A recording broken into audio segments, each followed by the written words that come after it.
Bonjour à toutes et à tous, bienvenue dans cette, 3 édition de la matinale des Ops. Voilà, on démarre, voilà, je suis encore pas très, très bien réveillé. Salut Eric qui est déjà là. Voilà, bonjour à tous, à toutes. Et bah, écoutez, on va parler d'Obs, on va prendre le café ensemble, voilà, très rapidement, histoire de se réveiller un peu. En plus, il fait un peu froid chez moi, donc je me réveille doucement, la douche, ça fait du bien. Voilà, on a la petite tasse évidemment, la petite tasse. Salut Bertrand. Voilà, j'espère que vous avez un petit café, un petit thé aussi pour, vous réchauffer, vous réveiller. Et aujourd'hui, eh bien, on va parler de différentes choses. Donc comme d'habitude, hein, bon, d'abord, on va commencer un petit peu par boire notre thé et notre café. 2-3 petites choses à vous partager. On va regarder s'il y a des sujets un petit peu pour notre veille qui peuvent nous intéresser, dont on peut discuter. Et puis ensuite, on va parler un petit peu de Zapier aujourd'hui. On va faire un petit focus sur Zapier pour 2 raisons. Parce que d'une part, donc bon, il y a ce sujet de l'IA, hein, évidemment qu'on a pas mal évoqué dans les 2 premières émissions et puis qui est, absolument partout sur Twitter, donc on ne peut pas passer à côté. Salut Rachid également. Donc on va un petit peu parler de d'IA avec Zapier. Alors Lilian m'a bien, dit hier évidemment aussi que le module Make pour OpenAI était aussi disponible. Zapier l'a sorti en premier, on va dire, donc on va tester d'abord Zapier. Et puis notamment parce que suite à la première émission donc qu'on avait fait, où Rachid justement, tu me disais que tu avais accès, à la bêta des nouvelles fonctionnalités de Zapier. J'ai fait aussi ma demande. En fait, en réalité, je me suis rendu compte que j'étais passé à côté d'un email voilà, qui m'indiquait que j'avais accès, aux nouvelles fonctionnalités de Zapier. Donc on va les tester. Donc, voilà, il y a 2 nouvelles fonctionnalités. Il y a la fonctionnalité table qui permet d'ajouter des bases de données à l'intérieur de Zapier et il y a la fonctionnalité interface qui permet de créer des interfaces. Et donc ce qui permet d'avoir, comme j'aime à le rappeler, beaucoup ces derniers temps, cette trilogie, cette trinité vraiment de fonctionnalités, base de données, interface et logique. Logique évidemment Zapier l'avait depuis très longtemps, les workflows. Donc voilà, salut Seb également qui nous rejoint. Voilà, donc c'est un petit peu ça l'idée. Donc j'espère que vous allez bien. Si vous avez, comme d'habitude, des questions, des sujets à proposer, n'hésitez pas, surtout au début. C'est vraiment le moment. Donc voilà, donc ça sera dans la deuxième partie. On va faire un petit focus sur Zapier. Alors, ça va être vraiment on va découvrir un peu ensemble. Encore une fois, j'ai vraiment, pas du tout le temps de préparer en ce moment. Les semaines et les journées sont assez longues. Donc voilà, on va découvrir ensemble. Il faut savoir que c'est un truc que j'aime pas trop faire d'ailleurs, de découvrir ensemble, des outils, parce que ça souvent on passe à côté de choses et d'ailleurs je fais un petit, retour sur la semaine dernière. La semaine dernière, dans la deuxième moitié de l'émission, j'avais un petit peu regardé, Grist Labs, voilà, si vous vous en souvenez et donc en découvrant comme ça rapidement, j'étais un petit peu passé à côté de différentes choses et donc il y a une personne sur YouTube qui m'a un petit peu rappelé, certaines fonctionnalités intéressantes et notamment le fait que Grist était, open source. Donc, voilà, c'est quelque chose que j'avais pas du tout vu. Il faut dire, c'est pas du tout, mis en avant, mais voilà. Donc ça, c'est quand même, important. Donc, voilà, tout ça pour dire que j'aime pas trop aussi, voilà, que des fois quand on découvre un petit peu en live, en plus on est en discutant en même temps, on passe un petit peu à côté des choses. Donc voilà et donc je vais vous mettre un deuxième article par rapport à Grist et peut-être que je referai un test, mais si j'ai le temps de plus regarder, voilà, qui un petit post qu'ils ont fait qui compare, Grist et Airtable. Voilà, après j'ai ça change pas forcément vraiment, l'intérêt que je vois à Grist, mais voilà, tout ça pour dire que c'est important quand même de prendre le temps de bien étudier les outils et de regarder un petit peu les choses et des fois c'est plus facile, pas en live. Et salut Thomas également. Thomas qui on espère avec Arnaud vont nous préparer un live, sur le sujet de l'IA.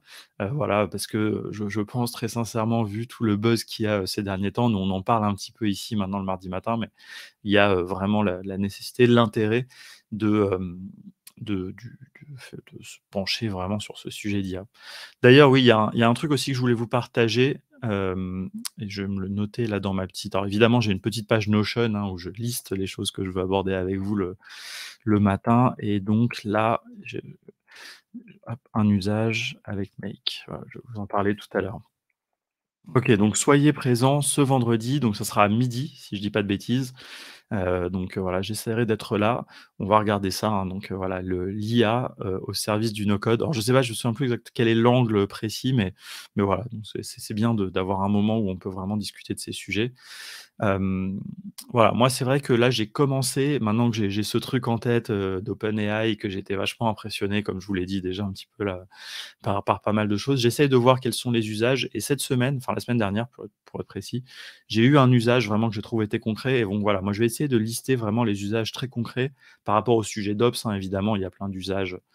Voilà, par exemple, bon, les usages de création de contenu, c'est pas forcément, même si, vraiment je trouve ça de plus en plus intéressant, c'est pas forcément les sujets qui vont nous intéresser au niveau des ops, mais par contre, je vais essayer de lister vraiment tous les usages très concrets des ops et donc si vous en trouvez, d'ailleurs, c'est un petit appel, enfin, si vous trouvez des usages vraiment donc par rapport à de l'automatisation, de l'organisation de données et cetera, mais vraiment des choses très concrètes, hein, qui vous ont servi, envoyez-les moi en DM ou dites-le moi ici et puis, voilà, moi je vous montrerai des choses petit à petit un petit peu qui me viennent parce que je pense que je vais incorporer ça un petit peu, aussi dans le cercle des ops, et cetera. Alors, quelques petites choses que je voulais vous dire pendant qu'on boit notre café. Je serai ce jeudi au, API Days. API Days, c'est une conférence, j'ai mon écran quand même, c'est un petit peu, hop, alors attends, je crois qu'il y a du son d'ailleurs. En tout cas, j'ai du son qui s'est mis dans mes écouteurs. Heu, hop là, est-ce que vous voyez mon écran? J'espère qu'il y a pas il y a pas l'audio. Parce que s'il y a l'audio dites-moi si ça fait un truc bizarre, parce que j'ai pas le retour, mais a priori non. Non, ça alors, API Day, c'est une conférence qui a lieu depuis 10 ans. Alors ils ont dû faire une petite pause avec le covid évidemment. C'est une conférence qui a lieu depuis 10 ans, qui est très renommée, hein, moi je j'y ai jamais participé. Attendez, je vais regarder, il doit y avoir une vidéo sur la ah voilà, ici une vidéo, merde, que je vais arrêter tout de suite parce que c'est extrêmement énervant. J'ai le retour dans le j'entends le casque. Voilà, alors vous savez, hein, le sujet des API, vous le savez, enfin vous le savez peut-être pas, moi c'est un sujet vraiment qui me passionne. On a une formation d'ailleurs aux API, hein, chez Contournement. C'est un sujet que je trouve hyper intéressant. API Days, historiquement, c'est vraiment une conférence de dev, c'est une conférence très technique. Le sujet des API étant, très technique, c'est une conférence aussi qui est très, enfin, c'est un sujet, le sujet des API, qui est vital pour comprendre le monde qui nous entoure, hein, vraiment, je le pense, très sincèrement et c'est aussi assez vital pour comprendre les ops. D'une part parce que vous allez avoir besoin de travailler avec des API, très régulièrement, mais aussi parce que, bah, tous les outils de Make, Zapier et cetera reposent sur des API. Bref, cette conférence, elle va bien plus loin que ça, évidemment. C'est une grosse conférence, hein, c'est à la Cité des Sciences à Paris, donc c'est un très gros lieu. C'est plusieurs milliers de personnes et ce qui est intéressant cette année, pourquoi je vous en parle, c'est parce qu'il y a une journée entière consacrée au no-code dans cette conférence. Alors c'est une très grande conférence, hein, vous voyez, il y a plus d'une centaine de sessions. Mais si je clique ici et que je vais dans l'agenda, alors c'est hyper moche, ça je suis désolé, on voit que c'est des devs, franchement le en termes de design et tout, c'est pas ouf. Alors c'est même pas une question que c'est moche, hein, d'ailleurs, c'est que l'ergonomie de tout ça malheureusement est vraiment pas terrible. Mais donc vous voyez ici que le jeudi 15, alors vous voyez à peine d'ailleurs probablement sur l'écran parce que c'est vraiment ah zut, j'ai partagé tout mon écran, attendez. Je je m'étais pas rendu compte que je partageais aussi le retour de attendez, j'ai fait une petite bêtise. Hop. N'hésitez pas à me dire, hein, quand je fais des trucs bizarres comme ça, je voulais partager que la fenêtre évidemment. Hop là. Voilà, donc là, ça doit être un petit peu mieux, hein. Vous voyez, heu, je vais ranger un petit peu ça parce que voilà, je continue à avoir le chat et donc oui, on dirait vraiment un Excel des années 90. Enfin, j'ai envie de dire un Excel, tout court, hein, parce que même dans les années 2020, malheureusement, Excel, ça s'est pas énormément amélioré. Mais voilà, je pense qu'il y a moyen d'ailleurs que ça soit un Excel, hein, pour être tout à fait honnête, Thomas, parce qu'en fait, c'est une image, hein, là, si vous voyez, donc voilà.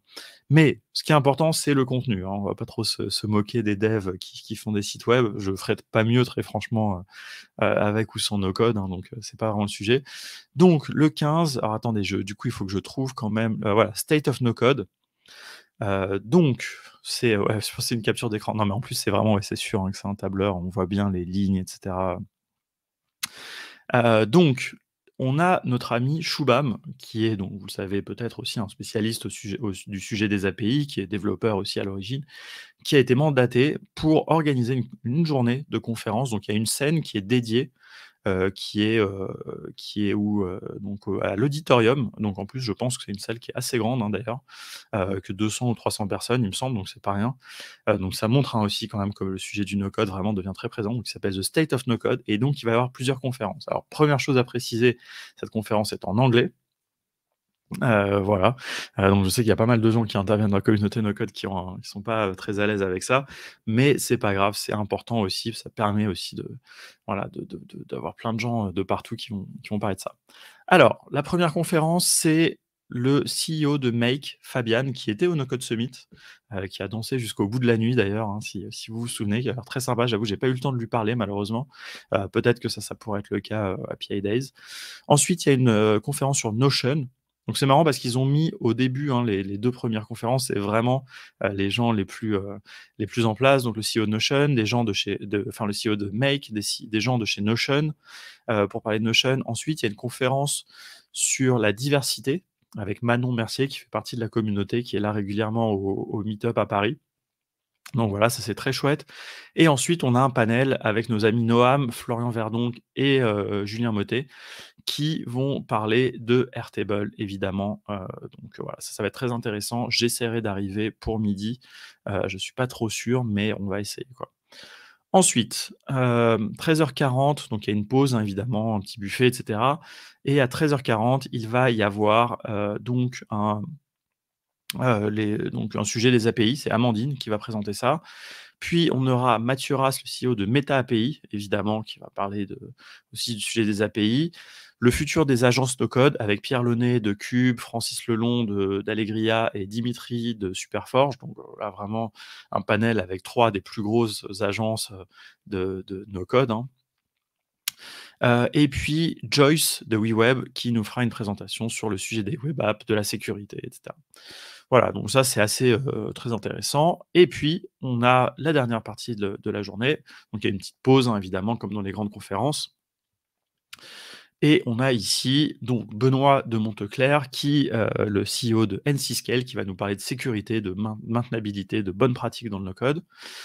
Ensuite, on a le CTO de Mindflow, qui va nous parler d'automatisation de no-code. Ensuite, il y aura moi-même et Stanislas Verjus, on va faire un talk sur la communauté no code. Alors le titre est un petit peu trompeur, mais on va parler que de la communauté no code en français. Maxime Champoux de Conto qui va parler de no code chez, Conto, hyper intéressant et enfin Shubham Sharma qui finit évidemment la journée, donc voilà, en parlant de l'intérêt du no code, voilà, des fondamentaux de la tech pour le no code. Voilà, donc ça c'était un petit truc que je voulais vous partager. Donc ça va être très intéressant, c'est jeudi, si vous y êtes, n'hésitez pas à me dire et voilà, ça sera avec plaisir qu'on pourra se rencontrer. Donc qu'est-ce que j'avais vous dire encore avant qu'on fasse notre petit tour de veille? Notre formation Make sort, jeudi, on est en train de la finaliser. Voilà, on a eu des super retours de nos bêta-testeurs. Merci beaucoup d'ailleurs à Lorraine et à Olivier notamment, qui nous ont fait pas mal de retours, donc ça, c'était très cool.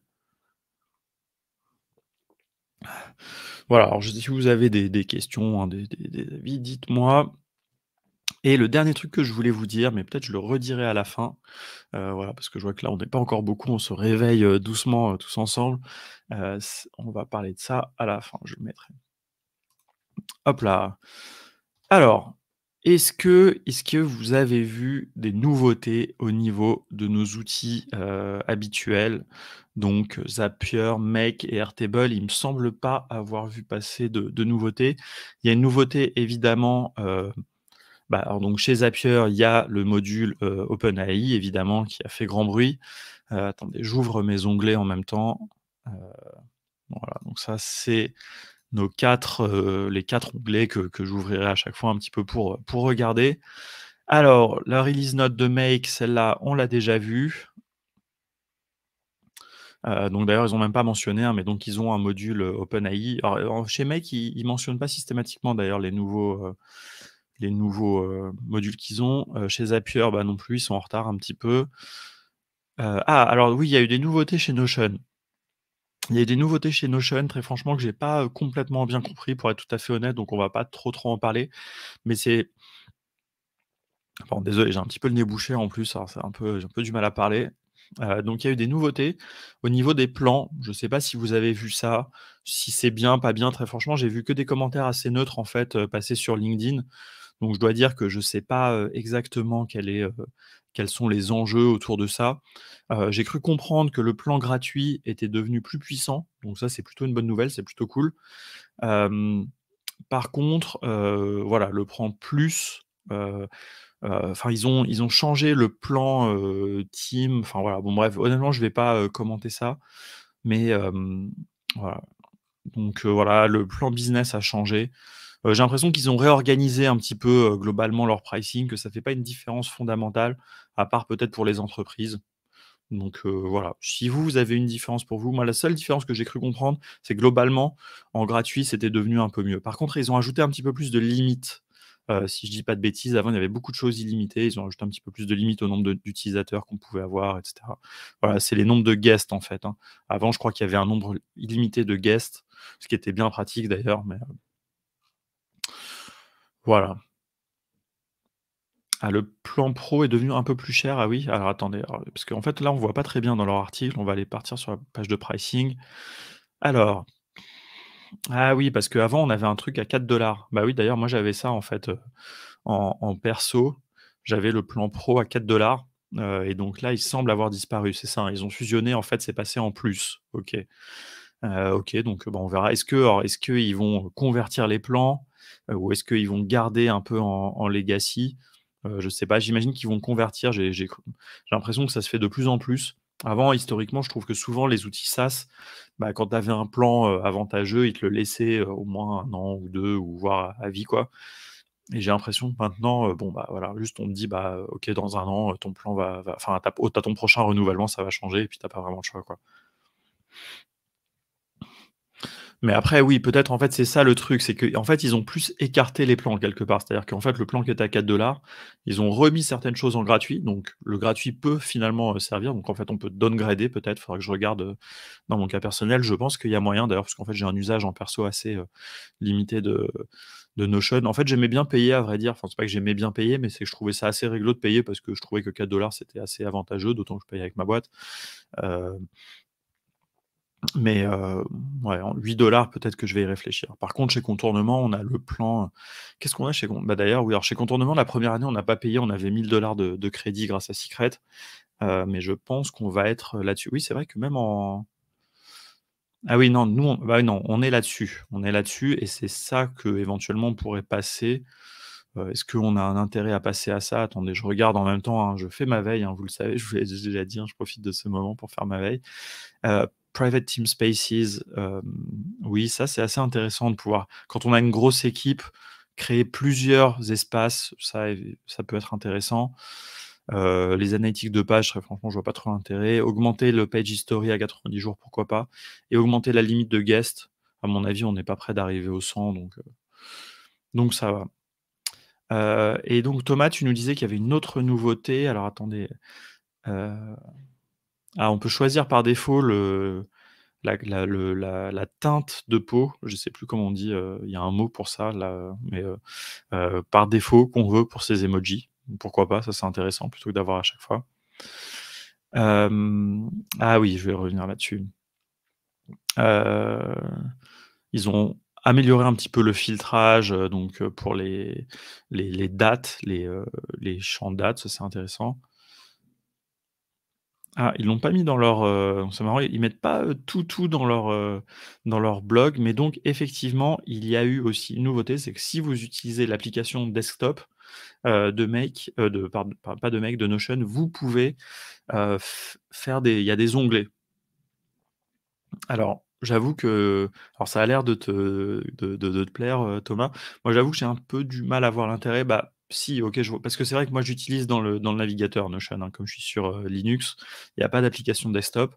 Donc on va dire, de fait, j'ai cette, enfin non, je dis ça et en même temps, j'utilise une vue embed, en fait. Donc Ouais, non, mais c'est vrai que dans ma vue embed, en fait, quand j'ouvre, j'ai une vue, en fait, donc en fait, qui simule un peu le fait d'avoir l'application desktop quelque part. C'est vrai que quand je veux ouvrir, je veux avoir 2 pages en même temps, bah, je suis obligé d'aller ouvrir une vue dans mon navigateur, quoi. Donc je vois l'intérêt. Là, effectivement, j'imagine que donc si on fait un clic, avec le bouton du milieu, par exemple, on va avoir un onglet qui s'ouvre. Donc oui, non, ça, je vois l'intérêt, en fait.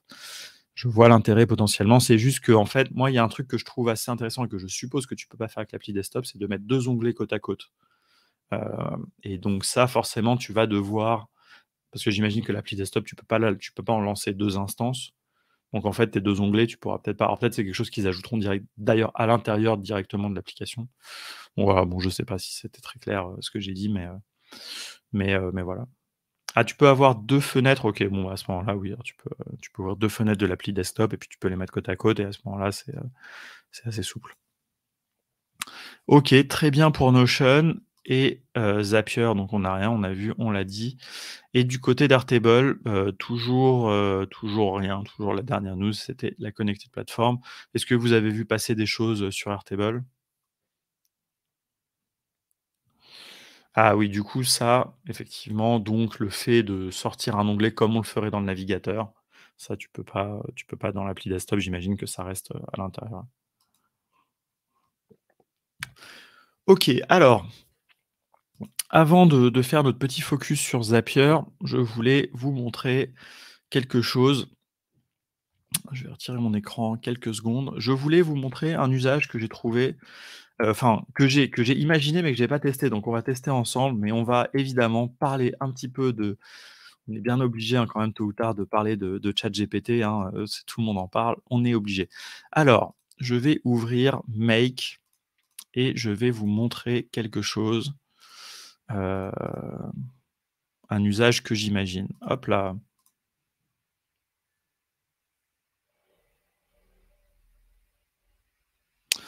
Donc cet usage, c'est de générer du HTML pour les Webhook Response. Alors hop, on va continuer à ouvrir un peu. Ah bah, on va faire comme ça. Hem, on va se créer un nouveau scénario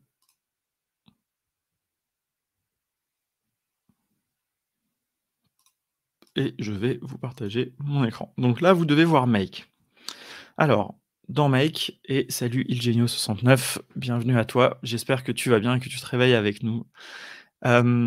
Donc, petit usage que j'ai, un des premiers usages très concrets. Salut Olivier.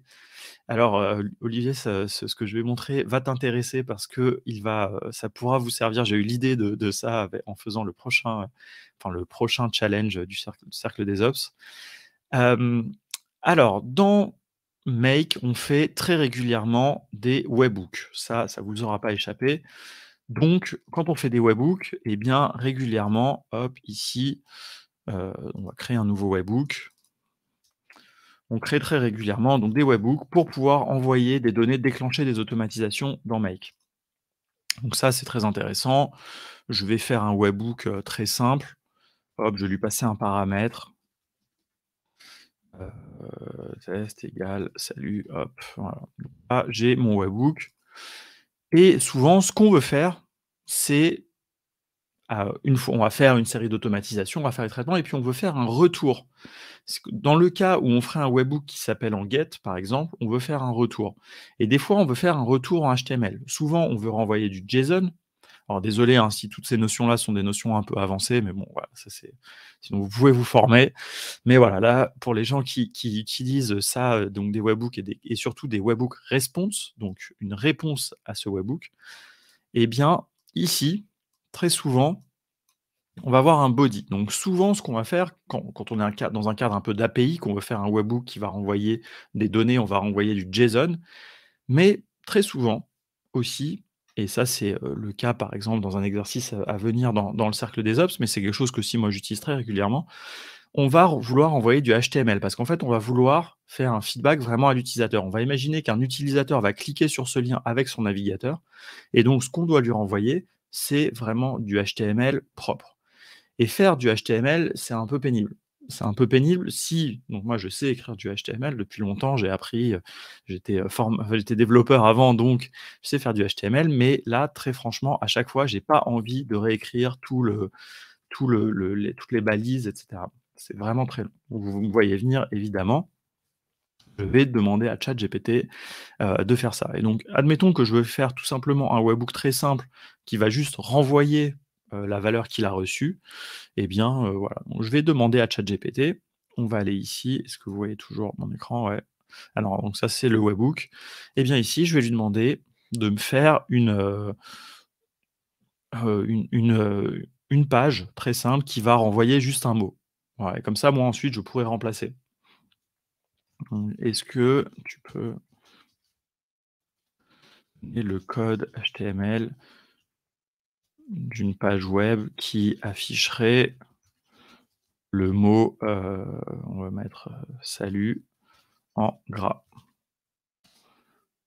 Alors, voilà, donc vous voyez, il y a plein de trucs quand même à taper.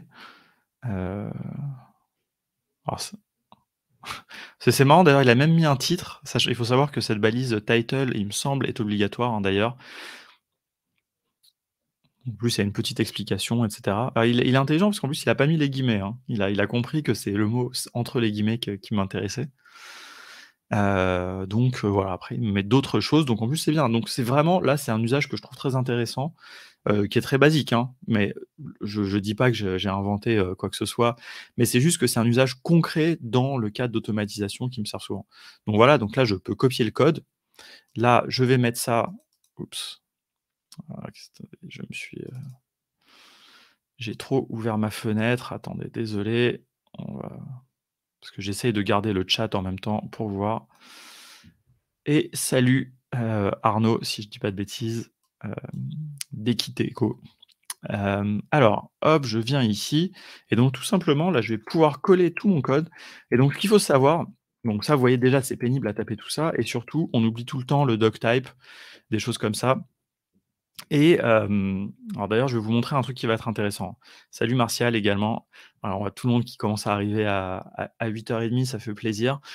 Donc je génère du code avec, ChatGPT parce que ça, c'est assez pénible et donc d'ailleurs, pour vous dire, hein, comment j'ai eu cette idée, c'est j'étais en train de corriger donc le prochain exercice du cercle des ops et comme j'avais la flemme d'écrire, du HTML, j'ai juste écrit un mot comme ça. Parce qu'en fait, si vous écrivez juste un mot, ça va quand même s'afficher parce qu'en fait, votre navigateur, il est intelligent, il sait que bon, bah, quand même vous afficher. Mais c'est beaucoup mieux de mettre une page et donc en fait, ici, vous avez du code HTML qui est valide.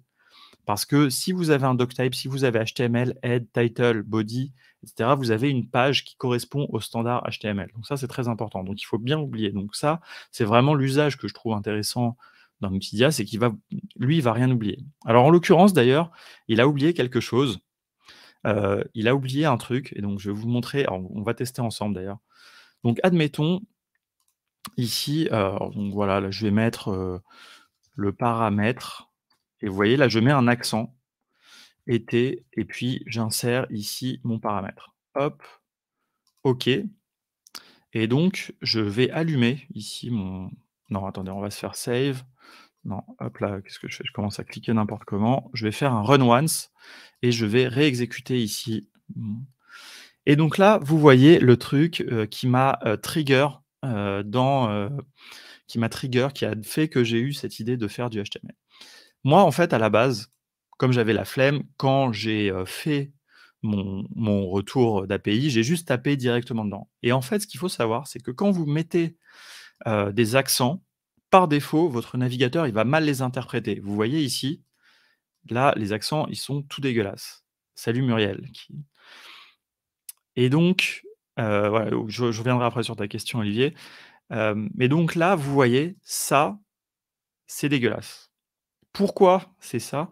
C'est parce que ma page HTML ici n'a pas précisé l'encodage. Voilà, donc on voit qu'il y a des gens qui connaissent le HTML, Bertrand, connaît et donc en fait ici, il manque un méta qui est l'encodage et donc ça, ce méta pour pouvoir l'indiquer évidemment, il faut que vous tapiez du coup toute la structure HTML. Donc là, en fait, on va aller venir lui dire alors ça évidemment, vous pouvez le savoir uniquement Bah, d'ailleurs, non, si vous n'êtes pas, je ne sais pas ce que vous en pensez, mais d'ailleurs, moi, je le sais, donc je vais pouvoir lui poser la bonne question pour me générer le bon code.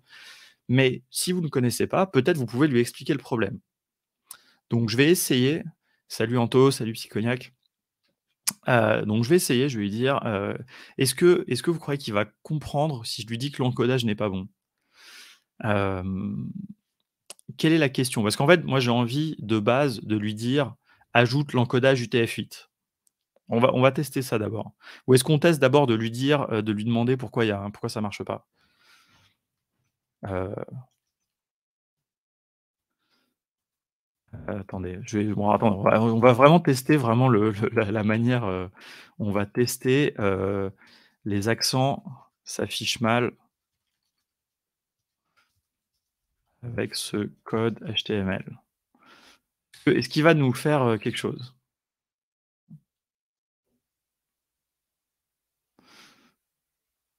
Alors, franchement, je trouve ça fascinant. En plus, j'aime bien le fait que ça s'affiche au fur et à mesure, je trouve ça assez magique. Tu as vraiment l'impression que tu as quelqu'un qui te parle en face de toi, quoi. Ah, donc OK, donc il a compris, quand même, il nous propose la bonne réponse directement. Donc nous, là, effectivement, il nous manque la balise aide, donc voilà. Bon, il nous a donné, du coup, la réponse directe. Maintenant, moi, ce qui m'intéresserait, c'est qu'il nous modifie, hem, le code qu'il nous a donné pour, mettre la bonne réponse, quoi. Bon, par contre, enfin, je trouve ça rigolo que ça s'affiche comme ça au fur et à mesure. Par contre, c'est hyper, pénible, quoi. Bon, après les autres réponses, alors oui, alors il y a un autre truc aussi qui est possible, c'est qu'en HTML, on peut encoder, enfin, le langage HTML dispose de le les accents ont aussi, des manières, on peut écrire, par exemple, bon bref, on va pas rentrer là-dedans, on n'est pas là pour faire un cours de HTML. Donc là, je peux copier ça et vous allez voir que si je le mets ici, ça va marcher. Hop, j'enregistre, je relance mon webhook et ici, voilà, et donc là, vous voyez que ça s'affiche bien. Mais maintenant, juste pour finir, parce que quand même j'aimerais bien, ajoute, l'encodage UTF-8 au code que tu nous as donné. Rajoute, ça s'écrit pas comme ça. Je crois que, il comprend en plus malgré les fautes d'orthographe. Non mais fais-le! OK, tu me dis, le faire, mais non, c'est bon, je me suis impatienté, mais c'est bon, il nous le fait. Et donc là, il va nous mettre, franchement, c'est magnifique, non?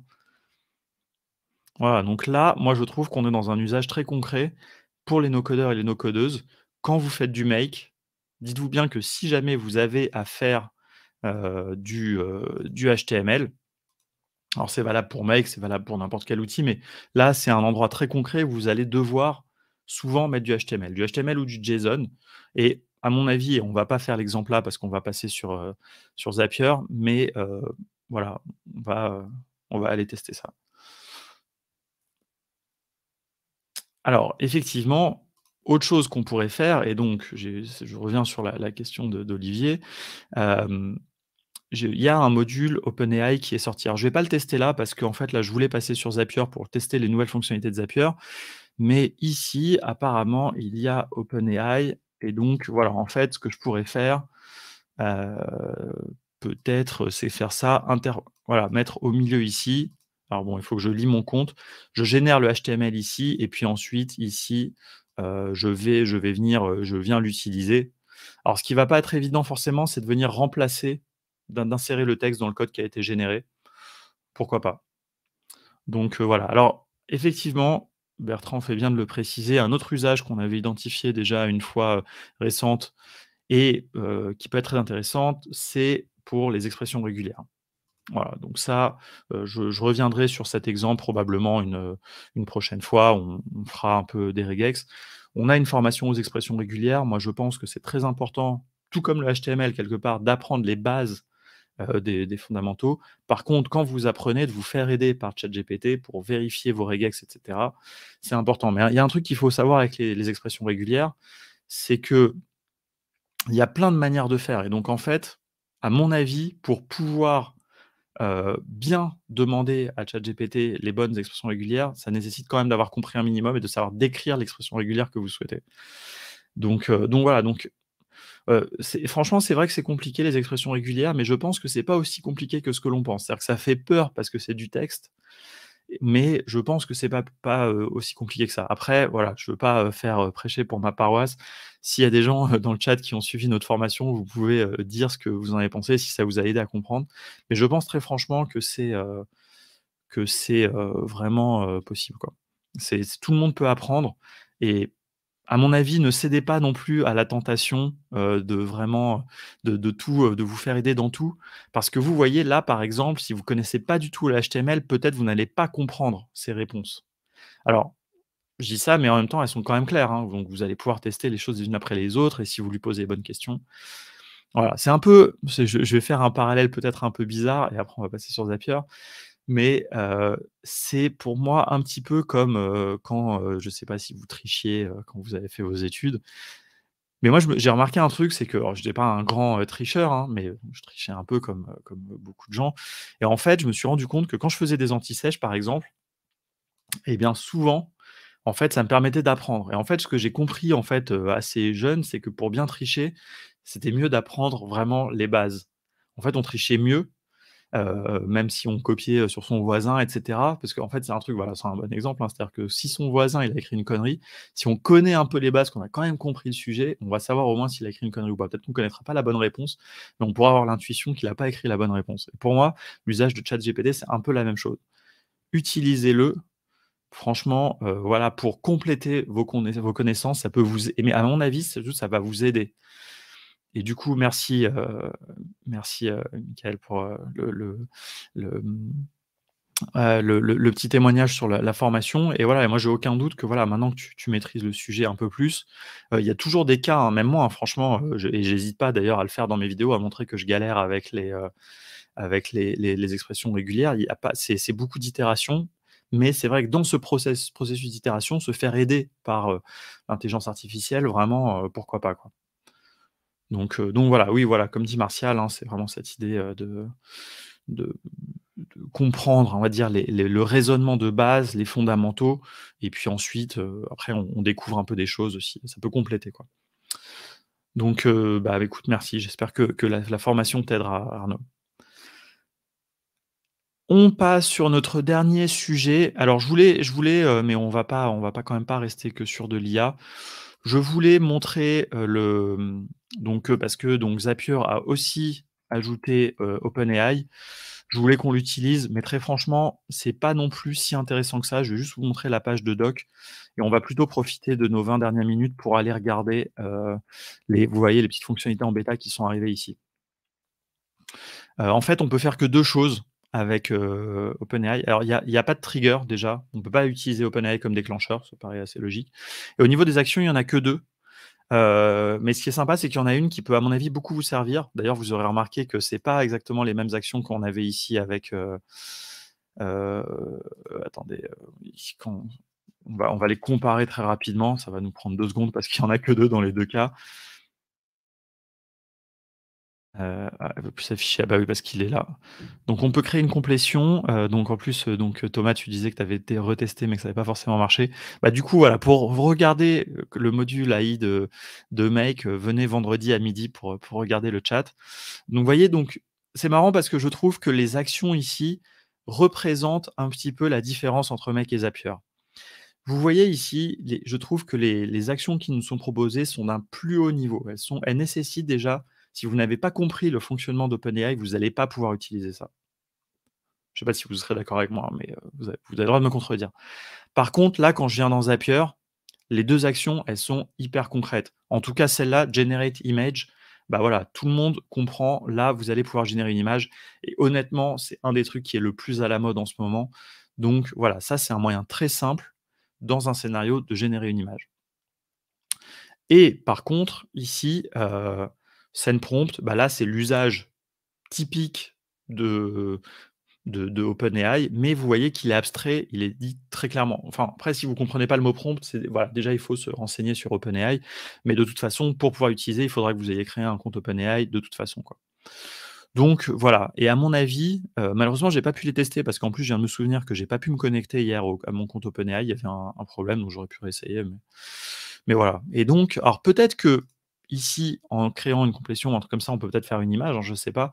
C'est un plus haut niveau, quoi. Mais voilà, sachant que vous avez toujours la possibilité, évidemment, d'utiliser un module HTTP de Make pour faire une requête, en direct, hein. Mais là, ça devient un peu plus compliqué et c'est là où on perd un peu l'abstraction, des outils no code, quoi. Allez, on passe à autre chose. On arrête un petit peu sur les, sur l'intelligence artificielle. Venez à midi, regarder, vendredi, regarder le live de Thomas et Arnaud. Alors, revenons ici à notre, donc à la page d'accueil et donc vous voyez merde. Vous voyez ici qu'il y a 2 fonctionnalités en bêta. Alors tout le monde connaît dans Zapier évidemment, hem, les apps, donc ça c'est les automatisations, hein, de Zapier, les workflows, la logique, voilà, vous l'appelez comme vous voulez, ça on connaît. Transfer, c'est une fonctionnalité, très franchement, je ne sais pas si quelqu'un l'utilise. Moi, je l'ai testé, il y a une vidéo, sur notre chaîne YouTube où je l'ai testé, que je trouve pas très intéressante, parce qu'elle est assez chère en réalité. Elle permet de faire, c'est l'heure des travaux, j'espère que vous entendrez pas trop. En plus, normalement, j'ai mis le micro dans l'autre sens, donc ça devrait un petit peu, atténuer. Attendez, est-ce que j'ai repartagé mon écran? Oui, vous voyez bien mon écran, c'est bon. Donc c'est une fonctionnalité qui permet de faire des automatisations en lot sur des gros volumes de données. Hem, c'est un use case, assez, limité, je trouve, mais qui permet, par exemple, de traiter un lot de lignes Airtable, par exemple, pour les envoyer, quelque part.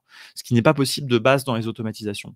C'est une fonctionnalité qui, je pense, n'est pas très connue, qui est intéressante, mais qui est un peu limitée et surtout qui est assez chère parce qu'en fait, bah, à chaque, si vous avez 1000 lignes, ça vous fait 1000 tâches, donc à moins que vous ayez un gros plan comme nous, ça peut vite vous coûter très cher, quoi. Mais nous, ce qu'on va venir découvrir ici, c'est, ce qu'on avait envie vraiment de tester depuis un moment, qui sont les tables et l'interface. Alors vous voyez que les tables sont en bêta et l'interface carrément sont en alpha, donc je ne sais pas par quoi vous voulez, commencer. Moi, j'avoue que je suis curieux d'aller voir les tables, donc on va commencer par là, en fait, je ne vais pas vous poser la question et on va aller voir. Alors j'ai vraiment jamais cliqué, hein, donc je suis désolé, on va vraiment découvrir ça ensemble. J'espère que ça sera pas trop fastidieux. Hem, donc ici, on va créer une, table vierge. Donc voilà, globalement, on peut pas faire énormément de choses. Alors il y a de base prévu ici la possibilité de partager des tables. On ne pourra pas le faire parce qu'on n'est pas sur un plan team. Le plan team est vraiment très, très cher dans Zapier malheureusement. Donc ça, c'est une des limites. Il est très bien fait, mais il est malheureusement très cher. Donc voilà, c'est une des grosses limites, hein, de Zapier par rapport à Make notamment. Alors, on peut importer une table d'un fichier CSV. Peut-être on le testera après, si on a 5 minutes, peut-être on le testera la semaine prochaine. Mais moi, j'aime bien partir de zéro. Alors, qu'est-ce qu'on va faire? Ben, on va faire une table de casquettes, hein, mon exemple préféré. Donc, liste, de nos produits de casquettes. Hop, et donc ici, tout de suite, on va rentrer dans notre table. Alors, donc on a 3 champs qui sont créés de base, et puis une ligne. Alors, les champs, quand on clique dessus, alors ça ressemble pas mal à Airtable, hein, mais en très simplifié. Encore une fois, hein, donc on revient toujours, hein, sur ces partis pris. Moi, j'aime bien, voilà. Je sais qu'il y a plein de gens qui aiment pas, donc on n'a pas, Lilian là pour venir troller, Zapier. Mais, voilà, moi je trouve que être dans une partie, plus haut niveau, voilà, c'est quand même, très intéressant, d'avoir cette vision plus simple. Donc voilà, si je veux éditer ce champ, alors ici on va mettre, nom. Donc on a des types. Ça, c'est la première chose que je vais regarder. On a des types et on en a pas mal. Très franchement, je dois dire que je pensais qu'il y en aurait moins. Alors on n'en a pas autant que dans Airtable, mais il y en a pas mal quand même si vous regardez. Donc on va mettre un champ de type texte. Ah, on peut aligner les champs, ça c'est rigolo. OK, on peut aligner au milieu peut-être, je suis pas sûr. Bon, allez, on va mettre au centre juste pour voir et on peut mettre une petite icône, tiens. Alors je sais pas qu'est-ce que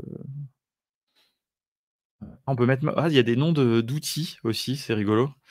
Heu, je sais pas, j'ai pas d'idée, parce que alors c'est bon, c'est un peu chiant. Voilà, on va mettre ça, allez, on va mettre n'importe quoi. Hop, ici, deuxième, on va mettre un prix. Donc là, on va mettre un currency, on peut mettre les décimales, donc nous, on est dans un truc, hop, right. C'est pas mal fait, hein, c'est pas mal fait du tout. Très franchement, je dois dire que, attends, on va mettre ça, hop, voilà, money, save et puis celui-là, on va l'effacer pour l'instant, peut-être, hop, pour voir aussi comment ça et donc là, si je tape dans mon champ, donc casquette, des Lakers, voilà, celle-là, elle va coûter 50 €. Alors ça va coûter 50 $, j'ai pas spécifié. Hop, donc très intéressant. On peut évidemment, j'imagine, changer, heu ah on peut pas, ah si, on peut quand même mettre en euros. Hop là, si on va ajouter une ligne, ça ajoute, casquette, Dodgers, voilà, est moins cher. Hop là, 40. OK. Bon, écoutez, très franchement, moi je trouve ça assez intéressant. Est-ce qu'on peut faire un sort évidemment, ascending, descending, voilà, on peut retrier. Franchement, je sais pas ce que vous en pensez. Moi, c'est vrai que j'ai un certain intérêt pour les choses extrêmement simples et accessibles. Je trouve qu'on a une très belle abstraction extrêmement simplifiée de Airtable. Hem, alors on peut créer des apps. Alors ça, alors attends, on va revenir là-dessus. On va rester 5 minutes 5 minutes, 2 minutes sur la partie vraiment base de données. On peut faire des filtres, on peut cacher des champs. Alors est-ce qu'on peut faire des vues? Donc quand même pas encore. On peut télécharger les records en CSV, ce qui peut être assez pratique. OK, OK, OK, OK, très intéressant. Hem et donc maintenant si on vient alors sur les types de champs, est-ce qu'il nous reste quelque chose d'intéressant à explorer? Une case à cocher éventuellement, ça peut être, pas mal. Attendez, on va se tenter un truc, heu, on va se mettre une case à cocher, rupture de stock. Ah non, je fais n'importe quoi, je tape pas au bon endroit. Rupture de stock, on va mettre un petite icône, non, peut-être, bizarre, empty, est-ce qu'il va nous sortir une petite icône empty, ouais, bon bref, on va mettre non, on va juste pas en mettre, on n'est pas obligé d'en mettre. OK et maintenant, ce que j'ai remarqué sont donc première chose qu'on peut faire, ici, quand ce champ est modifié, on peut déclencher une automatisation. Donc ça peut être intéressant que si on dit cette, casquette est en rupture de stock, on peut déclencher une automatisation. Qu'est-ce qui se passe si on fait ça? Bon, bah, on ouvre un zap, OK. On ouvre un zap, on va juste regarder juste à quoi ressemble le trigger. Bah, le trigger, c'est un trigger, table, donc voilà et donc après, bah, voilà, il y a rien de spécial à faire. OK, on va quitter, ça c'est pas très intéressant. Donc c'est pas mal parce que ça me l'a ouvert dans une nouvelle fenêtre. Très franchement, très intéressant. Heu, settings et donc voilà, là ça nous montre, voilà, et éventuellement on peut créer plusieurs zaps. Est-ce que je peux delete ce zap? Non, on peut voir le zap history. Voilà, donc on voit qu'il est éteint. Franchement, c'est assez bien fait. Alors moi, il y a un autre petit bouton qui a attiré mon attention ici, qui est un bouton, de type, heu, bouton. Voilà, un petit, champ de type bouton. Ici, alors on va tester un truc que j'ai envie de tester, c'est j'ai envie de dire que quand je clique sur ce bouton, et bien, on va déclencher un zap. Donc ça va s'appeler alors attendez, on déclarer rupture. Bon, on peut, ça et ça va être le label du bouton. Alors à quoi ça va ressembler?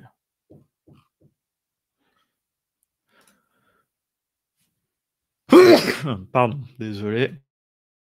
Couper mon micro, je vais rééternuer sûrement.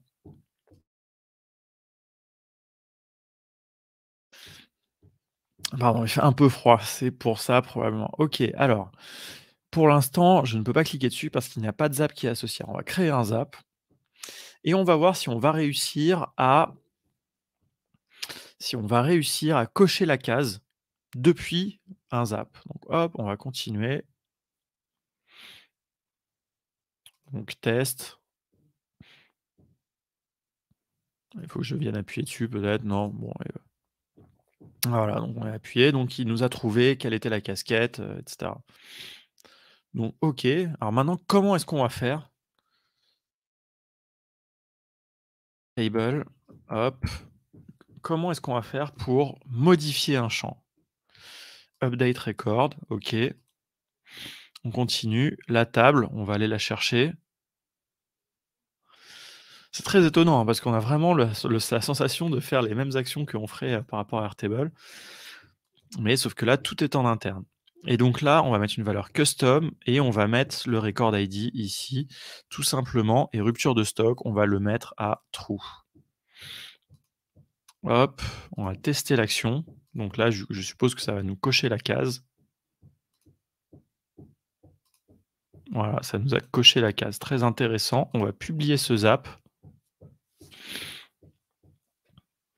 et après je vais venir voir un petit peu de quoi vous parliez là dans le chat. OK et donc là, bah, maintenant on a notre action. Vous voyez que le bouton s'est allumé puisqu'il a un zap qui est associé et donc on va voir si je clique sur ce bouton, est-ce que ma case va venir se cocher? Oui. Donc voilà, très intéressant, très, très intéressant. Très franchement, je trouve ça vraiment, très intéressant ce que je vois là. Donc voilà. Alors écoutez, je pense qu'on a fait un petit peu le tour. Vraiment une première prévisualisation très, très basique. On va vite aller voir les interfaces. N'hésitez pas à me dire ce que vous avez pensé, des tables, très franchement, mais moi ça me plaît beaucoup. Comme ça, dans l'idée, je vois, assez vite des use cases où je pourrais remplacer des bases Airtable qui nous servent uniquement à faire en fait des actions en fait, enfin voilà pour, voilà, alors là, il y a des settings, il y a pas grand chose. Alors je sais pas trop quelles sont les limites, comme c'est en bêta, on n'a pas toutes les infos, je sais pas trop si c'est il y a des limites, mais voilà. Alors oui, donc qui demandait, Anto, tu demandais, oui, s'il faut prendre un plan payant. Oui, malheureusement, la partie gratuite, oui, je vois que tout le monde, vous dit tout le monde t'a très bien répondu, alors je vais rien ajouter là-dessus. Effectivement, malheureusement, c'est vraiment des inconvénients de Zapier, on peut pas faire grand chose gratuitement.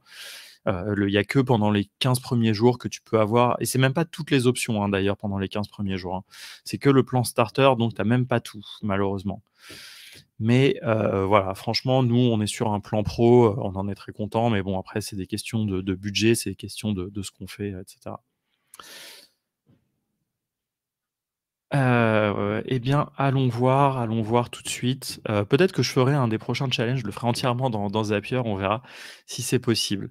Allez, on revient ici et on va aller voir très rapidement, il nous reste quelques minutes pour aller voir les interfaces qui sont en alpha. Les interfaces, je dois dire que c'est vraiment le truc qui m'a le plus surpris. J'étais, très, j'étais assez surpris quand ils ont annoncé qu'ils faisaient des bases de données, sachant qu'il y a déjà une base de données très rudimentaire dans Zapier qui s'appelait le storage, mais qui était vraiment très, très pénible, à travailler avec. D'ailleurs, je connais personne qui l'utilisait. Nous, on a fait une formation dessus, mais voilà et les interfaces et surtout d'annoncer les 2 d'un coup, j'avoue que j'ai été très, très surpris. Mais je vois aussi complètement l'intérêt et je pense que beaucoup des détracteurs de Zapier, vont, vraiment, devoir changer un petit peu d'avis parce que là, on pourrait avoir un outil extrêmement complet et extrêmement accessible. Alors peut-être pas financièrement malheureusement, mais peut-être, en tout cas très accessible. Allez, on y va. Alors les pages, on peut faire des formulaires, des pages, alors il y a du coming soon ici, il y a des workflows. Alors en fait, je pense que et ici, carrément du software. Bon, alors tout ça est en coming soon, hein, donc vous voyez qu'on va pas pouvoir faire énormément de choses, mais on va faire une page, vide, sachant qu'un formulaire, ça pourrait être aussi très intéressant. On va peut-être commencer par un formulaire. Bon, on a 4 minutes, on va faire allez, moi j'aime toujours commencer par la page blanche, hein, donc on va faire ça, page de test et salut Céline, qui nous rejoint et on est bien matinal et on a bien découvert des choses et ça me fait bien plaisir de faire cette petite matinale avec vous. Hem, alors, donc on est sur une plage blanche et on a des composants qu'on va pouvoir ajouter. Alors, on va se mettre un petit composant de test. Alors déjà, ça me plaît, c'est du markdown qu'on met ici. Back office, du shop, de casquettes. Voilà.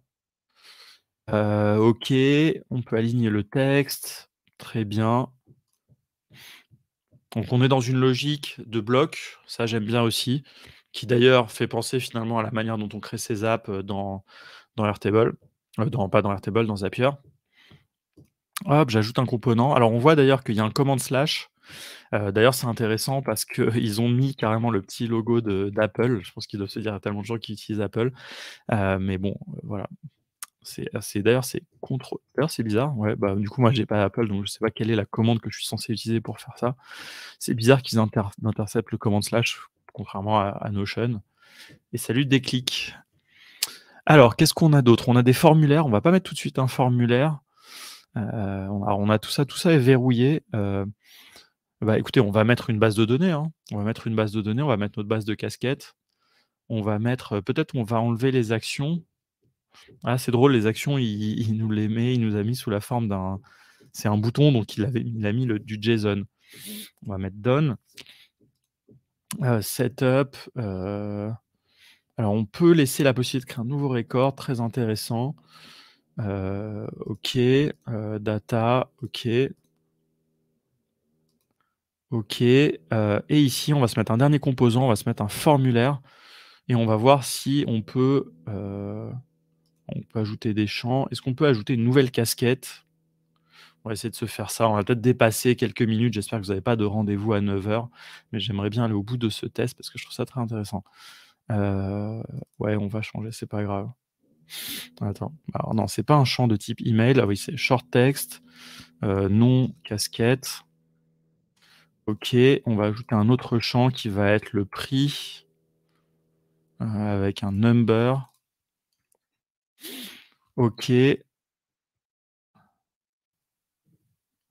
Bah, écoute, désolé Arnaud, je te laisse aller à ton rendez-vous et puis tu pourras regarder le petit replay. Tu verras si j'ai réussi à faire en sorte que le résultat de ce formulaire aille alimenter la table. Hop, on va mettre ça, ajouter, un suspense insoutenable. Hop. Alors, on peut afficher une notification, très sympa. On va peut-être faire ça après. Heu, c'est une action. On va commencer un zap, on va créer un zap. Donc on peut imaginer ici que, hop, test. Alors est-ce qu'il arrive à me le tester avec des données? Oui, voilà, il a mis n'importe quoi dedans. Très bien, et ici, bah, on va revenir dans notre table. C'est un peu redondant, hein, ce que je vais faire, donc je vais faire un create record parce que ce que j'ai cru comprendre, c'est que ce que je faisais n'était pas vraiment obligatoire, mais je le fais pour la beauté du geste et pour tester le fait de OK, donc là, dans le nom, eh bien, on prend la donnée ici,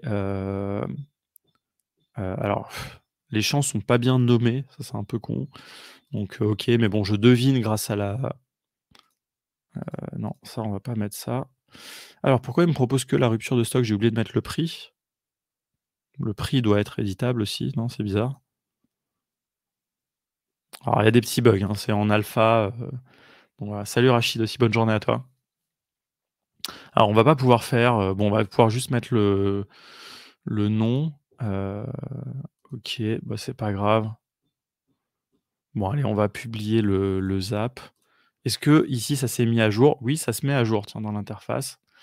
OK, donc on va start un zap. Est-ce qu'on peut inverser? Non, alors il va nous montrer la notification d'abord avant le truc, c'est un peu bête, et je peux pas l'effacer, c'est bizarre. Mais j'aime bien en tout cas, je trouve ça assez joli, visuellement. OK, alors attendez, on va tester. Hop, comment on fait pour publier ça? Super, hop.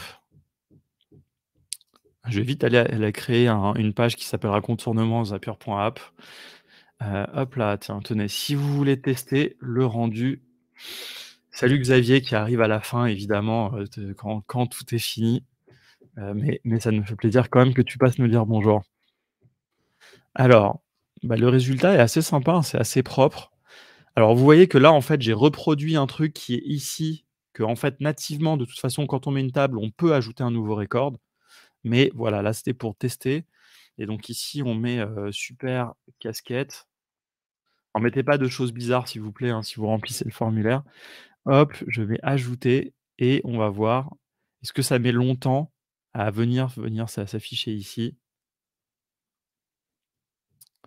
Alors est-ce que soit mon zap n'a pas fonctionné, ce qui est possible, je l'ai publié pourtant si je viens voir dans History ici, 58, il a dû se déclencher et voilà. Alors merci, il y a des fans des Bulls qui ont ajouté, il y a des casquettes du Cercle des Ops, merci d'avoir fait un petit test. Voilà, écoutez, c'est très intéressant. Donc là, si on fait le new record, bah, c'est bizarre, j'ai dû faire un truc bizarre avec ce champ prix parce qu'il s'affiche pas là non plus. Donc voilà et on peut éditer les champs ici, ça affiche une petite pop-up. Super, alors est-ce que je peux unshare? Alors là, c'est les petits settings de la page. On peut changer, ça c'est assez cool. Upgrade, privacy, tout ça varie. On pourra mettre même un custom domain, très intéressant. Bah oui, malheureusement, personne ne peut mettre de prix puisque en fait ça marche pas. J'ai pas pu le configurer dans le Zap.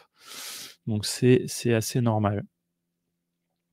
Bon écoutez, je m'arrête là, attendez, je vais éteindre tout de suite ce Zap. Je sens que sinon vous allez spammer, notre compte et on n'a pas forcément besoin de dépenser toutes nos tâches.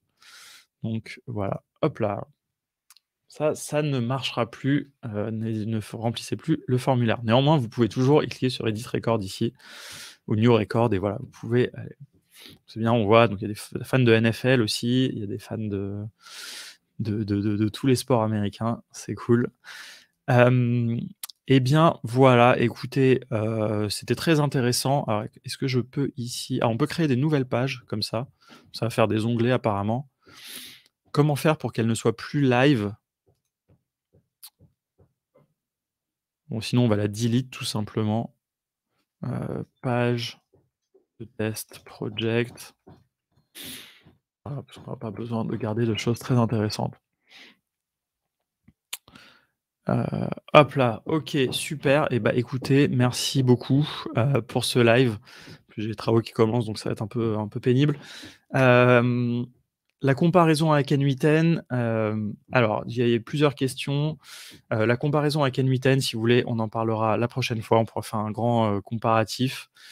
Hem Et j'ai vu une autre question, quel est le plan que vous avez pris chez No Code France? Alors en fait, chez No Code France, donc là, moi, je vous ai montré, là, je suis dans le plan pro de contournement, puisque nous, chez Contournement, on utilise énormément attendez, je vais m'ajouter sur le stream, je vais enlever plutôt l'écran.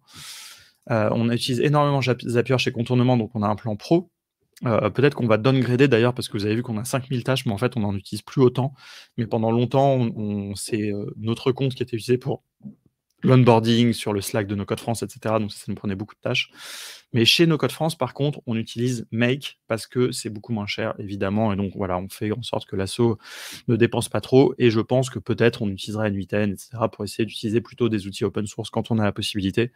On va dire qu'avec l'asso No Code France, on va essayer un maximum de privilégier les outils européens, français, si possible, et aussi les outils open source et gratuits. D'une part, pour pouvoir un petit peu économiser et puis d'autre part, parce que, bah, voilà, c'est aussi, essayer de mettre en avant ces outils-là, ça paraît, être intéressant. Voilà, merci beaucoup pour votre présence. Désolé d'avoir un petit peu débordé. Il y a pas de live, juste après, heureusement. Je vous dis, dernière chose, quels sont les prochains lives? Puisqu'il y en a énormément, cette semaine. Donc il y a à midi, Amandine qui se met à Bubble. Il y a ce soir les mardis Nocodiens de Stan. Demain, l'émission de la team XAR avec Estelle. On a un live coaching, demain soir, également, donc très intéressant. Il y aura pas de no code game jeudi parce qu'on sera, Happy Days et puis il y a le live AI donc de, Thomas et Arnaud, à midi vendredi et puis tout de suite, team Jelly Smack. Voilà, merci beaucoup à vous, passez une bonne journée, no codez bien, faites des ops, automatisez, ne faites pas des tâches répétitives et moi je vous dis à la semaine prochaine. Salut.